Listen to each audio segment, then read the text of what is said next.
नमस्कार दोस्तों, मैं राजेंद्र कुमार कुमावत। मेरे YouTube चैनल उज्जवल क्लासेज पर आपका हार्दिक स्वागत है। आज हम समांतर श्रेणी के बारे में पढ़ेंगे। पिछले वीडियो में हमने समांतर श्रेणी का जिक्र किया था और एक प्रश्न वाली भी सॉल्व की थी। यदि समांतर श्रेणी का प्रथम पद AP का मतलब होता है अर्थमेटिक प्रोग्रेशन, यानी कि समांतर श्रेणी का प्रथम पद A एवं सार्वंतर D दिया हुआ हो, तो जो AP यानी कि अर्थमेटिक प्रोग्रेशन बनती है वो निम्न प्रकार होती है। A plus D, A plus 2D, A plus 3D dot dot A plus n minus 1 into D and so on. इसी तरीके से ये आगे बढ़ रही है दोस्तों। इस श्रेणी का जो nवां पद होता है, समांतर श्रेणी का जो nवां पद होता है यानी कि AP, समांतर श्रेणी को मैं यहाँ पे AP लिख रहा हूँ दोस्तों। nवां पद होता है उसको an द्वारा दर्शाया जाता है और इसकी वैल्यू होती है A plus n minus 1 into D। कुछ हम यहाँ पे फार्मूले लिखेंगे जो 5.2 में काम आने वाले हैं, चैप्टर 5.2 के अंदर काम आने वाले हैं। दूसरी चीज होती है यदि समांतर श्रेणी का योग दिया हुआ हो, यदि समांतर श्रेणी का योग दिया हुआ है, यानी कि समांतर श्रेणी में जो पद आते हैं उन पदों का योग दिया हुआ होता है, तो हम पदों का चयन किस प्रकार से करते हैं, यानी कि AP के पदों का चयन निम्न प्रकार से करते हैं। ये दोस्तों आपको याद रखना है, ये 4-5 फार्मूले होते हैं। सम संख्या में पद होते हैं तो हम उनका चयन कैसे करेंगे, विषम संख्या में पद होंगे तो उनका चयन कैसे करेंगे। जैसे पदों की संख्या 3 हो, पदों की संख्या क्या हो, 3 हो, तो श्रेणी के पद ऐसे मानेंगे A minus D, A plus D। देखो A माइनस D है, उसमें मैंने यहाँ पे क्या जोड़ दिया है, D जोड़ दिया, अगला पद आ गया, फिर D जोड़ दिया, फिर अगला पद आ गया। इसी प्रकार से 4 पद होंगे तो यहाँ पे A माइनस 3D लेना है और फिर इसमें 2D जुड़ता जाएगा और लास्ट तक हम A प्लस 3D तक पहुँचेंगे, A प्लस 3D। इस प्रकार से ये 4 पद हो गए। यानी कि दोस्तों इसमें जब 4 पद दिए हुए हो और उनका योग दिया हुआ हो तो पद इस प्रकार से मानेंगे हम। 3D, इसमें 2D जोड़ दिया तो यहाँ पे A माइनस D आया, फिर 2D जोड़ा तो यहाँ पे A प्लस D बन गया। इस प्रकार से इसका जो सार्वंतर है, सम संख्या में जब पद होते हैं उसका सार्वंतर 2D होता है।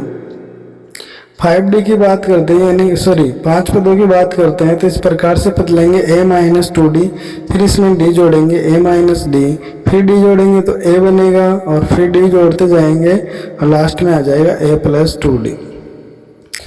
एक और ले लेते हैं। वैसे अधिकतर आपके पास 3 या 4 तक के आएंगे। जब 6 पद होते हैं तो यहाँ पे ये स्टार्ट होगा A minus 5D, A minus 5D, फिर इसमें 2 जोड़ते जाएंगे, 2D जोड़ेंगे तो A माइनस 3D, फिर A माइनस D, फिर A plus D, A plus D, फिर अगला पद, फिर इसमें 2D जुड़ेगा तो यहाँ पे बनेगा A प्लस 3D और लास्ट में A प्लस 5D। इस प्रकार से यदि समांतर श्रेणी के पदों का योग दिया हुआ हो तो पदों का चयन दोस्तों हम निम्न प्रकार से करते हैं। ये याद रखना है आपको। इसका सार्वंतर 2D होता है और ऊपर वाले का सार्वंतर D था, यानी कि जहाँ पे पदों का जो पदों की संख्या विषम है वहाँ पे सार्वंतर क्या है, D, और सम है वहाँ पे 2D है सार्वंतर। ये आपको याद रखना है। योग दिया हुआ होता है तो पद इस प्रकार से चयन करते हैं। इनको मिटाते हैं और 5.2 के प्रश्न करेंगे जो इन दोनों पे आधारित है, nवें पद पे और पदों के चयन पर आधारित है। 5.2 के अंदर हमने एक क्वेश्चन तो कर लिया था, अब हम क्वेश्चन नंबर 2 स्टार्ट करेंगे और बहुत ही आसान सा क्वेश्चन है। यहाँ पे मैं क्वेश्चन लिख देता हूँ, पहले क्वेश्चन मैं लिख देता हूँ मन से। यहाँ पे 21 18, 15 डॉट डॉट डॉट माइनस 81 इस श्रेणी का कौन सा पद है। यानी कि ये एक समांतर श्रेणी है, ये 21, 18, 15, यानी कि इनमें 3 कम होते जा रहे हैं तो सर्वांतर -3 है। और इसको इसी प्रकार से आगे बढ़ाए तो -81 कौन से नंबर पे है। क्वेश्चन में क्या पूछा जा रहा है कि -81 कौन से नंबर पे है, तो यहाँ पे हम मान लेंगे कि -81 है वो nवें नंबर पे है। हल लगा के स्टार्ट कर लेते हैं। माना -81 है वो श्रेणी का nवां पद है, श्रेणी का nवां पद है। दोस्तों श्रेणी का nवां पद हमने मान लिया -81 है, यानी कि an बराबर -81 हो गया। nवें पद को an के द्वारा तो दर्शाते हैं। और यहाँ पे a यानी कि प्रथम पद क्या होगा, 21 होगा। और सार्वधातुक d जो क्या होता है, क्रमागत पदों का अंतर होता है। यानी कि 18 में से हम क्या करेंगे, 21 घटाएंगे। 18 - 21 क्या आता है, -3 आता है। तो d बराबर -3 हो गया, a बराबर 21 बन गया और an बराबर -81 बन गया। 3 वैल्यू हमारे को मिल गई। और यहाँ पे क्या ज्ञात करना है, n का मान ज्ञात करना है। nवां पद ज्ञात करने का जो सूत्र है वो क्या है, an बराबर a plus n-1 into D होता है। 4 वैल्यू इसमें चाहिए तो फिट रहता है मामला। और यदि 4 में से 3 दी हुई हो तो चौथा मान हम बड़ी आसानी से ज्ञात कर पाते हैं। तो यहाँ पे 3 वैल्यू हमारे को मिल गई है। ये सभी वैल्यू इस सूत्र में रखेंगे और n का मान निकाल लेंगे। बड़ी आसानी से n का मान निकलेगा। दोस्तों an की वैल्यू हम ऊपर दे रखी है -81, वो रखेंगे। -81 बराबर a का मान दे रखा है 21 प्लस n-1 ऐसे कैसे रहेगा, क्योंकि यह हमें ज्ञात करना है, ये दिया हुआ नहीं है। d का मान -3 रखेंगे, ब्रैकेट में जरूर बंद करेंगे अन्यथा गलत हो जाएगा यहाँ पे मामला, क्योंकि ये मल्टीप्लाई में है। आगे सॉल्यूशन करेंगे, -3 गुणा होगा n से तो -3n बना, और -3 गुणा होगा -1 से तो क्या बनेगा, प्लस का n बनेगा। अब यहाँ पे -81 बराबर 21 प्लस 3 कितना हुआ, 24, यानी कि 24 और -3n। अब देखो माइनस वाला जो 3n है उसको लेफ्ट साइड में लेंगे और -81 है उसको राइट साइड में लेंगे। पक्षांतरण कर रहे हैं दोस्तों, यहाँ पे पक्षांतरण करेंगे तो माइनस वाली संख्या प्लस की हो जाती है। तो ये दोनों जुड़ेगी, क्या आएगा हमारे पास 105 आ जाएगा। क्या आएगा 105। यहाँ पे राइट साइड में हम कर लेते हैं, नीचे दिखाई नहीं देगा आपको। 3n बराबर 105 आया दोस्तों, और n का मान निकालना है तो n बराबर क्या होगा, जो मल्टीप्लिकेशन में वो किधर आएगा, डिवाइडेशन में आएगा। यहाँ पे हम वैल्यू काटेंगे, 3 से 105 को काटेंगे तो क्या आएगा 35। यानी कि कहने का मतलब दोस्तों ये हुआ कि -81 AP का 35वां पद है। एपी का मतलब समांतर श्रेणी का 35वां पद है। दोस्तों इस प्रकार के प्रश्न जो भी बुक में है वो आप करना। यहाँ पे संख्याएं बदलेगी, केवल सूत्र वगैरह यही लगेंगे। फिर भी आपको कोई क्वेश्चन नहीं आए तो कमेंट बॉक्स में लिखना। हम नेक्स्ट प्रश्न पे बढ़ते हैं। देखो इसको तो साफ कर लेते बोर्ड को एक बार फिर से और नेक्स्ट क्वेश्चन करते हैं। क्वेश्चन नंबर 2 में काफी क्वेश्चन है, हम एक क्वेश्चन और ले रहे हैं। क्वेश्चन नंबर देख लेते हैं, एक जटिल सा क्वेश्चन देख लेते हैं। यहाँ पे मैं चौथा क्वेश्चन ले रहा हूँ। चौथा क्वेश्चन एक ऐसा क्वेश्चन है, क्या ये समांतर श्रेणी में आएगा। यानी कि एक समांतर श्रेणी दी हुई रहेगी हमें, ये पूछेगा कि क्या ये पद समांतर श्रेणी का है। जैसे 11, 8, 5 का पद -150 है। क्या समांतर श्रेणी, क्या समांतर, यहाँ पे श्रेणी भी लगाएंगे बीच में।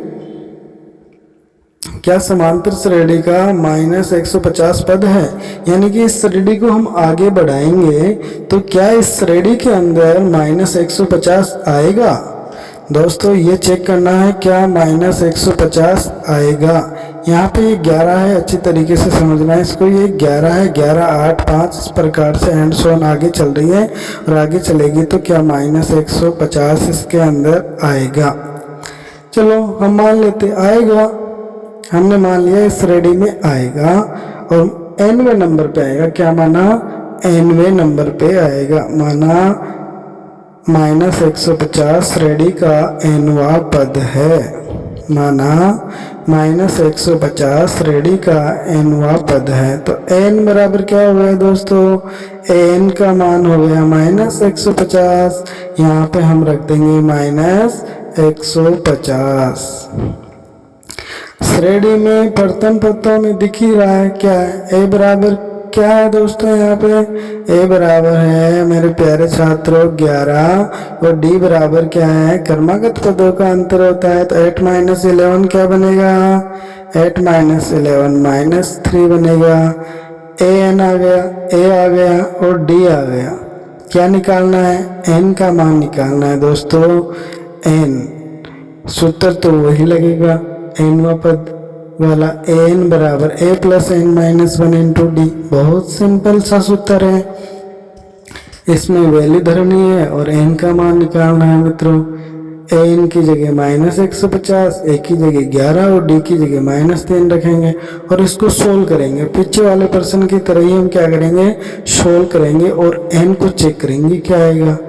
यदि n का मान, नोट डाल के मैं बता देता हूं, यदि n का मान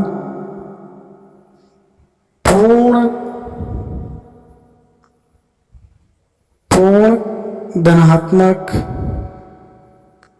धनात्मक संख्या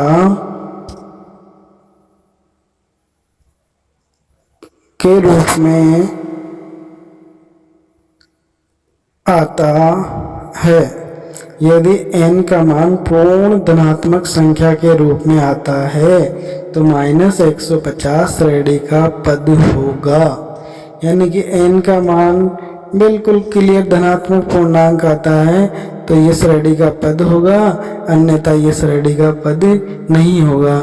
दोस्तों आप तो अच्छी प्रकार से समझोगे कि कोई पद है तो वो तो पूर्ण संख्या के रूप में ही आएगा। यहाँ पे वैल्यू रख के सोल्व करना, सेम वैसा ही फार्मूला है। इसको आगे सोल्व करने की बजाय हम दूसरा प्रश्न सोल्व करेंगे। आप कर सकते हो, इसको बहुत सिंपल है, आप बड़ी आसानी से करोगे, आप समझ सकते हो दोस्तों। जैसे मैं एक एग्जाम्पल के द्वारा समझा देता हूँ। इसको आपने सोल्व किया सपोज और n का मान आ गया आपके पास 20, तो ये तो पूर्ण धनात्मक संख्या हो गई। इस केस में तो ये पद होगा और इस प्रकार से आ जाए n का मान 22/3 आ जाए तो क्या पद की संख्या 22/3 हो सकती? कभी नहीं होगी। यानी कि पद तो ऐसे चलेगा, पहला पद, दूसरा पद, तीसरा पद, चौथा पद, पांचवा पद, यानी कि पदों की संख्या कभी भी पॉइंटों में नहीं आती है। जैसे पद यहाँ पे पहला पद क्या है 11, दूसरा पद क्या है ऐसे, तो पदों की संख्या n तो क्या है? पदों की संख्या है। तो पदों की संख्या कभी भी पॉइंटों में नहीं आती है, कभी भी ऋणात्मक नहीं आती है। दोस्तों इस प्रश्न को आगे सोल्व करना, n का मान निकालना। यदि n का मान पूर्ण संख्या आती है, धनात्मक संख्या आती है तो ये श्रेणी का पद होगा, अन्यथा नहीं होगा। आप इसको सोल्व करना, यदि आता है तो बहुत अच्छी बात है, नहीं आता है तो कमेंट बॉक्स के अंदर आप लिखना। अगले वीडियो में इसका सॉल्यूशन फिर से बताएंगे हम। देखो एक नेक्स्ट प्रश्न करते हैं हम, क्वेश्चन नंबर 3 पे बढ़ते हैं। क्वेश्चन नंबर 3 क्या है? समांतर श्रेणी का छठा पद 19 है। समांतर श्रेणी का छठा पद 19 है और सातवां पद, समांतर श्रेणी का सातवां पद 41 है, तो 40वां पद क्या होगा? दोस्तों यहाँ पे अच्छे तरीके से देख लेना, सातवां पद 41 है, थोड़ा सा दिखाई नहीं दे पा रहा पर आपको मैं बता दूं, यहाँ पे सातवां पद क्या है? 41 है, 41 है। यहाँ पे A40 का मान पूछ रहा है हमें। देखो जब भी हमें A40 पूछे तो A और D तो चाहिए ही चाहिए। यानी कि पहला पद और सार्वधातुक आ जाए तो हम कोई सा भी पद ज्ञात कर सकते हैं। तो जो चीज अज्ञात है उसको हम मान लेते हैं। माना समांतर श्रेणी यानी कि एपी का प्रथम पद ए है एवं सार्वधातुक डी है। सार्वधातुक हम क्या मान लेते हैं, डी मान लेते हैं। हमें दे रखा है सूत्र जो होता है हमारा n बराबर a plus n minus one into d. इस सूत्र में हम मान रख देंगे छठा पद दिया हुआ है हमें, देखो छठा पद 19 है, छठा पद 19 है, तो यहाँ पे a6 दिया है हमें, a6। देखो a6 की वैल्यू क्या बनेगी, a प्लस, इस सूत्र में रखेंगे n की जगह 6, तो a प्लस 6 माइनस 1 बना 6 माइनस 1 इंटू डी बराबर, इसको सोल्व कर लेंगे तो 6 में से 1 गया तो 5 लिख देंगे, यहाँ पे बराबर में 19 आ जाएगा, समीकरण नंबर 1। इसी प्रकार से हमें दे रखा है 17वां पद, 17वां पद है, सॉरी 7वां, हाँ 17वां पद है, सॉरी 7वां पद नहीं है, यहाँ पे 17वां पद करना दोस्तों, यहाँ पे 17वां पद है, मैं समाप्त प्रार्थी हूँ, यहाँ पे 17वां पद है और इसकी वैल्यू कितनी दे रखी है हमें, आगे सॉल्व करके लिख देंगे 41, वैल्यू क्या दे रखी है 41। इक्वेशन नंबर 2, समीकरण 1 और समीकरण 2 को सोल्व करके हम ए और डी का मान निकालेंगे। तो हम समीकरण 1 और 2 को सोल्व कैसे करेंगे, ग्राफ की विधि में आपने काफ़ी सोल्व किए होंगे ऐसे, यानी कि समीकरण 1 में से समीकरण 2 को हम घटा लेते हैं। समीकरण 1 को मैं लिख लेता हूँ, a प्लस 5d बराबर 19 है, a प्लस 16d बराबर 41। घटाएंगे तो चिन्ह बदलेंगे दोस्तों, a से a कट गया, यहाँ पे माइनस के 11d आ गए और यहाँ पे माइनस के 22 आ गए। अब d बराबर क्या है, माइनस 22 बटे में माइनस 11, माइनस से माइनस कट गया, d बराबर आ गया 2। अब राइट साइड में कर लेते थोड़ा सा इसको, d का मान हम समीकरण 1 में पुट कर देंगे।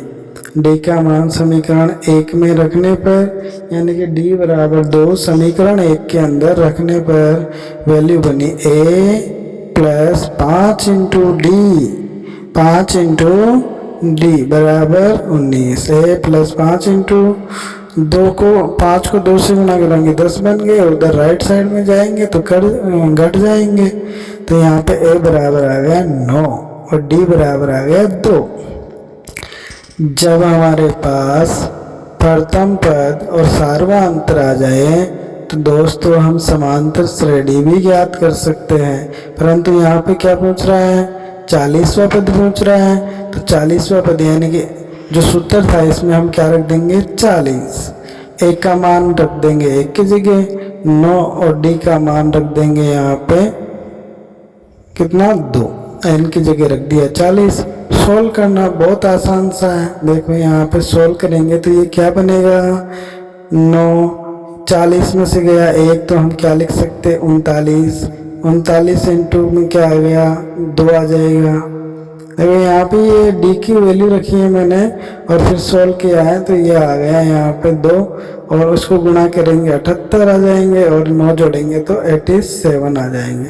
कंप्लीट आंसर 87, यानी 40वां पद क्या हो गया 87 हो गया, 87 हो गया। बहुत सिंपल तरीके से आप ऐसे प्रश्नों को सॉल्व कर सकते हो एक ही झटके में। अगला प्रश्न हम सॉल्व करते हैं, एक नेक्स्ट क्वेश्चन लेते हैं हम, क्वेश्चन नंबर, यहाँ पे क्वेश्चन नंबर ले रहे हैं, मोस्ट क्वेश्चन भी है, 5वां क्वेश्चन मोस्ट क्वेश्चन है, अच्छा क्वेश्चन है, एग्जाम की दृष्टि से भी काफ़ी अच्छा क्वेश्चन है। देखो यहाँ पे एक समांतर श्रेणी दी हुई है हमें, यदि एपी का तीसरा पद यानी कि A3, इसकी वैल्यू दे रखी है हमें, एपी के तीसरे पद की वैल्यू दे रखी है 16। साथ ही हमें यह भी बताया गया है कि समांतर श्रेणी का 7वां पद, समांतर श्रेणी का यानी कि साथ ही एपी का 7वां पद 5वें पद से 12 अधिक है।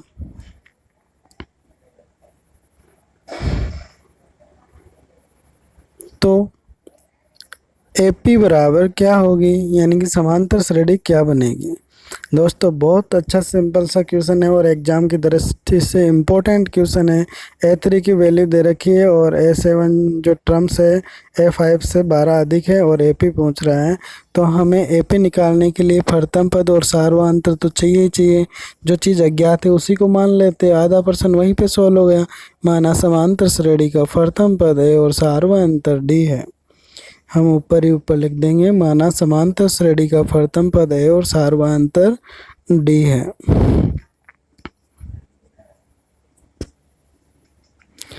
ये लिख दिया। समझ लो कि आधा वजन तो हल्का हो गया गणित का, ये करते इस प्रश्न का आधा वजन तो बहुत हल्का हो गया। अब हमें दे रखा है ए3 बराबर 16 है, तो ए एन का जो सूत्र होता है वो सूत्र लिख लेते हैं, a+n-1 इंटू डी। देखो यहाँ पे सूत्र लिख लिया मैंने और यहाँ पे n की जगह 3 रखेंगे।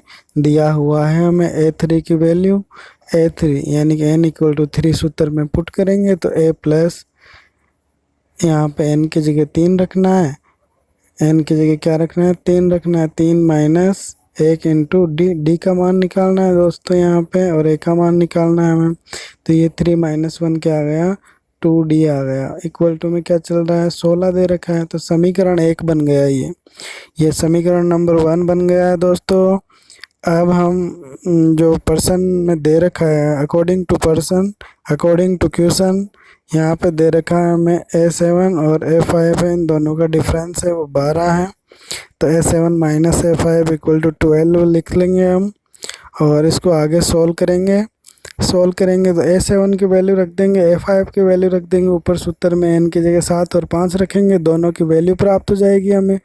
तो यहाँ पे a+7 - 1 इंटू डी बनेगा। n की जगह मैं क्या रख रहा हूँ 7 रख रहा हूँ, ब्रैकेट में बंद कर दिया, बीच में यहाँ पे माइनस का चिन्ह लगाएंगे और a5 की वैल्यू रखेंगे। a5 की वैल्यू देखो क्या बनेगी a+5 - 1 into D equal to में क्या चल रहा है 12 चल रहा है, 12 चल रहा है। अब सोल्व कर दो, ब्रैकेट को खोलेंगे तो a+7 - 1 क्या बनता है 6 बनता है। यहाँ पे 6 लिखेंगे, माइनस ब्रैकेट को हटाएंगे तो माइनस में a बन गया और यहाँ पे 4 बना, 5 - 1 4, तो -4d बनेगा। -4d = 12 बराबर 12, 12 यानी कि 12। ऐसे 1 कट गया और 6d में से 4d गया तो क्या है 2d बराबर में क्या है 12। यहाँ पे d का मान निकलेगा तो 12/2 बराबर में क्या आ गया 6। तो d बराबर आया हमारे पास 6। d का मान आ गया दोस्तों। तकलीफ को दवा मिल गई है, मानो तकलीफ को दवा मिल गई, d का मान आ गया। तो अब यहाँ पे हम क्या करेंगे, देखो d का मान समीकरण 1 में रखेंगे, समीकरण 1 में रखेंगे तो मान लो कि अब तो मुर्दा भी जिंदा हो जाएगा दोस्तों। ए का मान निकल कर आएगा तो अब कहेगा मुर्दा, अब तो मैं भी बना दूंगा समांतर श्रेणी। तो ए आ गया। देखो यहाँ पे डी का मान रखते हैं तो a+2d की वैल्यू रख दी 6 इक्वल टू क्या है 16 है। तो a+6 इंटू 2 कितना बनता है 12, 12 बराबर में 16, a बराबर 16 - 12, तो यहाँ पे आ गया 4, a बराबर 4। ये लो साहब, ए भी आ गया डी भी आ गया। अब तो बना दो समांतर श्रेणी, बहुत ही आसान है। पहला पद लिख दो और उसमें सार्वधातुक जोड़ते रहो।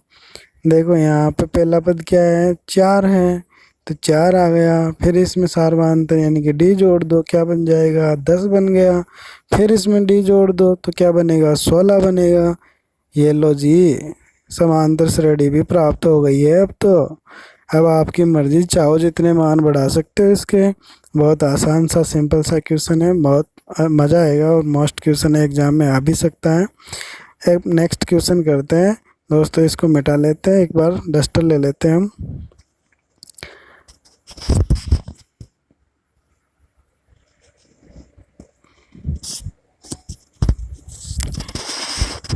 एक क्वेश्चन और कर लेते हैं, फिर जो भी आपकी प्रॉब्लम होगी आप कमेंट बॉक्स में लिखना और बताना कि ये क्वेश्चन नहीं आया, अगले वीडियो में उस क्वेश्चन को भी ले लेंगे और अगले वीडियो में 5.3 ख़त्म करेंगे।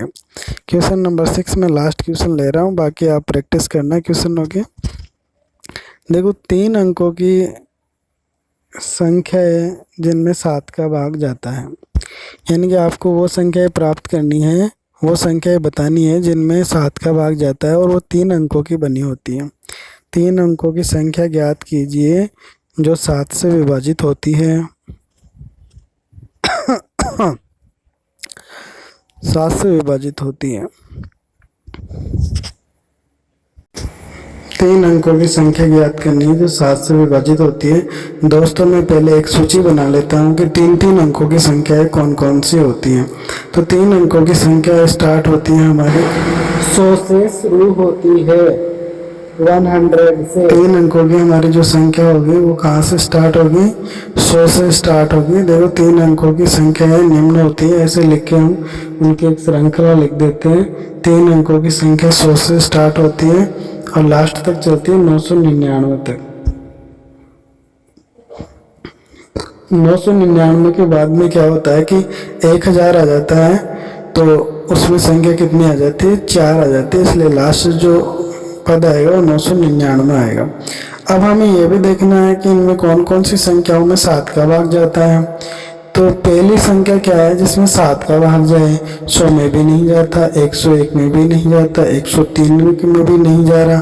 पहली संख्या आई प्रश्न के अनुसार 7 से विभाजित होने वाली जो पहली संख्या है वो क्या बनेगी?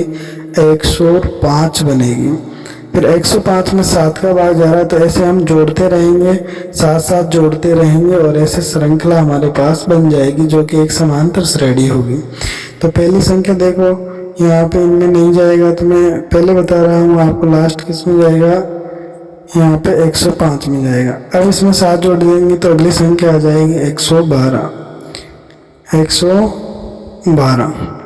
फिर इसमें 7 जोड़ देंगे तो फिर अगली संख्या आ जाएगी 119 एंड सो ऑन। अब लास्ट में क्या आएगा? लास्ट की संख्या क्या होगी जिसमें भाग जाएगा? तो हम इधर देख लेते हैं कि 999 में 7 का भाग जाता है तो क्या शेष रह जाता है। यहाँ पे 7 का भाग दिया, 9 में गया एक बार, 7 एकम 7, शेष बचा कितना? 2, यहाँ से उतारेंगे 9, 7 21, 7 चौक 28, 4 बार गया, यहाँ लिखेंगे 4, शेष बचा 1, फिर 9 उतारेंगे, यहाँ पे 7 दूनी 14, 2 बार गया, शेष बचा 5। तो इधर 999 में 5 ज़्यादा है, तो 5 को घटा लेंगे और लास्ट संख्या हम प्राप्त कर लेंगे। 999 में 5 घटा तो क्या आया दोस्तों? 994।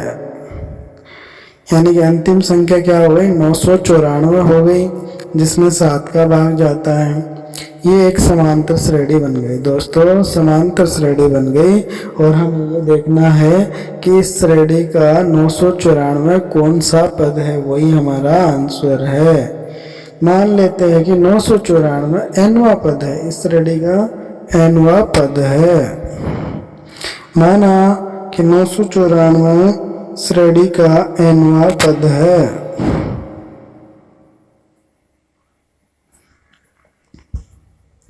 nवां पद है। प्रथम पद और सार्वंतर हमें दे रखा है। प्रथम पद ए बराबर यहाँ पे है 105 और सार्वंतर डी बराबर है 7। nवां पद ज्ञात करने का सूत्र आपको याद है दोस्तों, n बराबर, मैंने इतना आपको अभ्यास करवाया है कि शायद आपको याद हो गया होगा। an बराबर a plus n minus 1 into D है।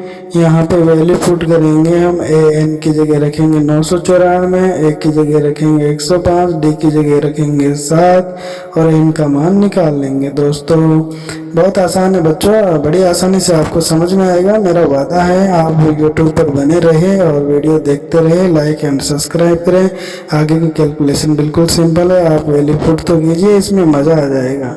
अब पक्षांतरण करना है और कुछ नहीं करना है। यहाँ पे तो गुणा भाग तो करते ही आए, हमारे बाप दादा ने भी किया है, हमने भी किया है। तो ये लो मैं कर देता हूँ आपको बिगड़ समझाइए। तो 7 से गुणा होगा n, 7 n आ गया और माइनस का 7 आ गया। अरे वाह सर, मज़ा आ गया रे। 994 बराबर 105 में से 7 घट रहा है, माइनस का क्या आएगा? 7 घटेगा तो 98 प्लस में 7n। अरे वाह लिखो सर, प्लस 7n 994।